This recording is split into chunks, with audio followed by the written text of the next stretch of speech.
Welcome to a Foxy Tech Tips tutorial on changing your name on Zoom.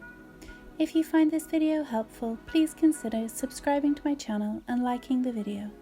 This is super easy to do and you can use this method from a phone or computer.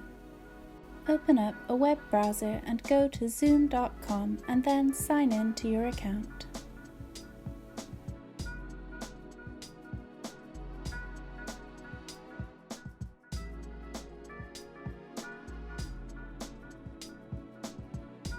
You are now on the Profile section of Zoom. After your current name, there is an Edit option. You just want to click that. Now change your name to whatever you want it to be.